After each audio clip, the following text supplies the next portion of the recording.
Delegate Bandari. I'm going to hear from Delegate Bandari, Joshua Greenberg from Laxman Adhikari, and Shyam Adhikari. We'll hear from all of them. It's new bills, 3 minutes for Delegate Bandari and 2 minutes for everybody else. Mr. 3 minutes now for Delegate Bandari. Go ahead. Thank you, Mr. Chair and members of the Judiciary Committee. For the record, this is Delegate Harry Bandari from District 8 in Baltimore County, here with House Bill 1344, Workgroup to study extreme risk protective orders, the Sagar Ghimire Act. By all accounts, Sagar Ghimire was a bright young man with a promising future. He's an aspiring data scientist who had just graduated from Claflin University in South Carolina. Sagar moved to Baltimore County last year in hopes of attending graduate school. While settling into a new home in Woodlawn, Sagar was killed in a shooting by a neighbor with a history of erratic and violent behavior. He was just 24. I was devastated when I heard this news and rushed to the scene to offer whatever help I could. My grief at the funeral and afterwards was nothing compared to what his family felt as they gathered to mourn Sagar's passing. In the days and weeks which followed, there was one thing they wanted: justice. The perpetrator had long been on the radar of our law enforcement. Neighbors reported that he often confronted them, accusing them of spying on him. One resident who had registered concern to the police told the Baltimore Sun that the situation was like a ticking bomb. Tragically, Sagar was caught in that blast, and his family was left to wonder why, if the clues were there, was no action taken which might have prevented this incident. I put this question to our local law enforcement as well as to our Baltimore County State Attorney and County Executive. I could not get a clear answer. This bill would take a step toward providing that answer. This bill will give us the tool to more readily pursue justice for all the victims of this incident and stop such senseless violence from ever occurring again. It will help us build on the ERPO's legislation to ensure that our neighborhoods are kept safe and that the vulnerable people in our communities get the care and attention they need. In light of all this, I request a favorable report, Mr. Chair. Mr. Greenberg, please. Joshua Greenberg. Yes, sir. You can hear me? Yes, for 2 minutes, please. Fantastic. Well, good afternoon, Mr. Chair, Madam Vice Chair, and members of the committee. My name is Josh Greenberg, and I'm here to testify on behalf of Baltimore County Executive Johnny Olszewski in support of House Bill 1344. When individuals present a clear, imminent danger to the community around them, extreme risk protective orders serve as a final option to prevent potential tragedy. Petitioners undergo a rigorous process to ensure that only those individuals who truly pose a risk are subject to the requirements under ERPO law. These petitions serve as a last line of defense against incidents of tragic violence, and it's vitally important to ensure that the system works effectively and as intended. When it comes to the safety of our communities, no amount of preparation is too great.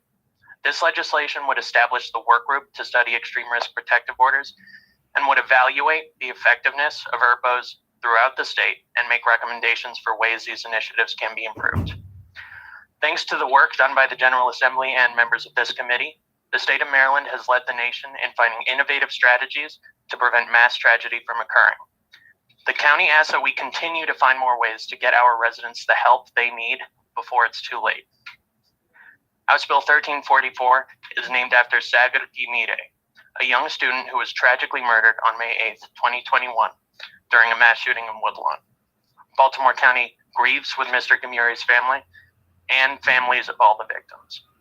Accordingly, Baltimore County requests a favorable report on 1344, and I'd like to thank Delegate Bandari for bringing forward this important legislation. Thank you. I'm happy to take any questions. Thank you very much. Laxman Adhikari, and I apologize in advance for if I did not pronounce your last name correctly. We'll hear from you now for 2 minutes, please. You did good job, sir. Dear Chair and esteemed members of the Judiciary Committee, good afternoon. I'm Lakshman Adhikari, representing the voice of Sagar Ghimire's entire family here. Please allow me to read the letter from Sagar's father, who lives about 10,000 miles away in Nepal, watching this hearing right now. May the holy soul of late Sagar Ghimire find peace. All helping hands be blessed. Again, these kinds of incidents not be repeated. May the government and administration get inspiration to be aware and take additional remedial measures to mitigate the brutal violence like the one my son and many sons of innocent parents had faced. What types of support can the government provide for the sake of second generation's bright star prospective Sagar memorial? I'm expecting something from the government as well. I sincerely appreciate Delegate Harry Bandary of Maryland State, Baltimore District 8, introducing this pivotal bill.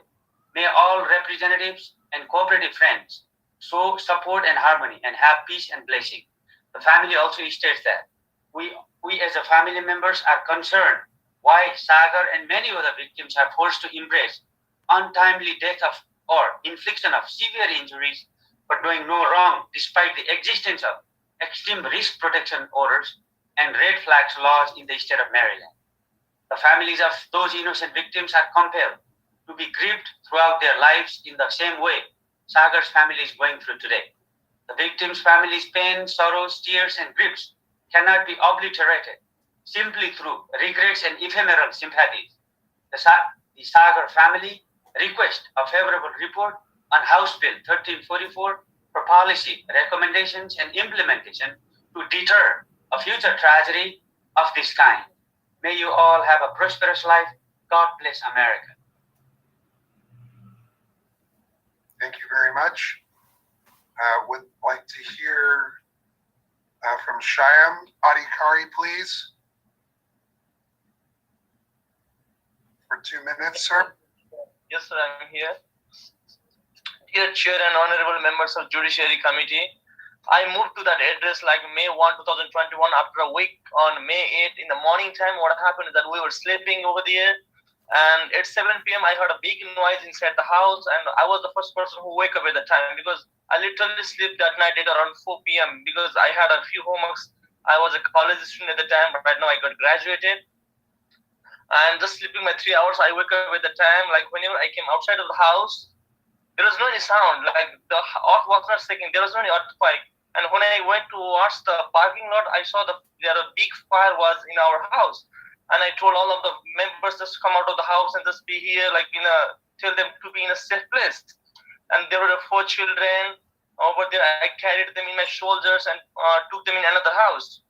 But my dear friend Sagar Ghimire, and he was there, and he told me that we have to grab the passport documents that we have to have because we are a student there, and if we don't have the passport, then we cannot have further education in USA. And that's why he gone inside the house and bought passport and some of the documents. But unfortunately, in that the documents bag he brought, my document wasn't in that bag. That's why I told him that Sagar, just go away and just be in parking lot because otherwise the fire might catch you. And I went inside the firehouse, and I was the only one at that time inside the firehouse. And when I came outside the firehouse, he was in the ground with his chest on his chest on the ground, and chest was on the ground. And what happened is that I went towards him, and I saw that he was in the ground. I waked him, and there was all over the blood there. I thought he just got faint because I didn't know that because I didn't hear any guns sounded till that time, and I just pulled his body and just brought to the grass part and just kept his head in my lap, and I just told him, just wake up, Sagar, just wake up, because he was breathing very slowly and he was trying to speak, but he could not. And I was just pressing his heart, thought that pressing his heart chest slowly will make him ease in breathing. But he couldn't, and I just told him 3 times, just wake up, Sagar. And by saying those words 3 times, a guy with a gun came in front of me and just pointed the gun in my head. At the time, I could not do anything else. And I thought, oh, that's the end of my life. Then I just closed my eyes, and he just shot the gun. And immediately one policeman came there, and he was saying that, oh, drop the gun. But that guy didn't drop the gun. He just ran away. And at last, whenever I was trying to open my eyes, I thought that it hurt me a lot, and I was going through a big pain. And I saw on the road that guy was already killed, and on the other side of the road, a lot of person, like 3-4 guys, were also killed over there. And after like 2-3 minutes, a police guy came there and just he tied my thigh, and after 2-3 minutes, the ambulance came there and he took me to the hospital. It's been already 8-9 months, and I'm still in bed rest. I haven't been done any work, and like even like whenever I wake, like if I sit in the ground, I cannot stand up. It might take me. Someone should be there to wake me up, because this right thigh cannot give the full power to lift my body again. Even I cannot stand also. Even I cannot walk for a long time, like not more than 30 minutes. I cannot walk. I should have to take rest for around 30 minutes. And it hurt me a lot. Like that was the incident. Like I cannot even forget, because I lost my friend, and that even changed my life. Now I have my right leg. I have with me, but it doesn't work properly. That's the big thing I'm just going through my life, and that's all happened that day. I cannot forget it. It was the May 8th, Friday at the morning, 7 p.m. That's all happened. That was on Saturday morning, 7 p.m. And that's why in future I just not to have this type of crimes, because we're innocent of the community. Mr. I know this has been incredibly difficult for you. Yeah, I would appreciate it if you could please begin to wrap up your remarks. I would appreciate it. Okay. Sure. So that's why in future, like not to have this type of crimes, I just want to pass this bill. That's why I will request favorable vote on this bill. Thank you. That's all from me. That's fine. Thank you very much. There are questions. We'll hear from Delegate Crutchfield now. Sure, sir. Thank you so much.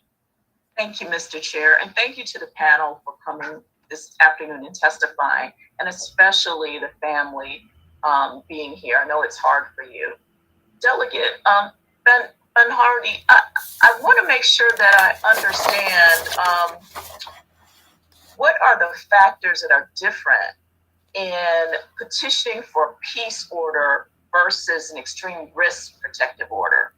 I just want to make sure I understand what the real differences are between those. If you know those, you may or may not. Josh, and if right? not, then we can get some information later. Josh from Baltimore County, do you want to take that question? Yeah, sure, and I'm happy to follow up after this meeting with specifics. So my understanding is that the criteria for being able to submit a petition for extreme risk protection orders are significantly more stringent. For one thing, you can't, not anybody can file that petition against another person. Police responders, certain clinical mental health experts are also able to file those orders. To file a petition against somebody, that individual also has to be present a sort of clear and imminent danger against the people around them. That's as much as I can get into right now, but I'm happy to follow up with a sort of breakdown of how they're different.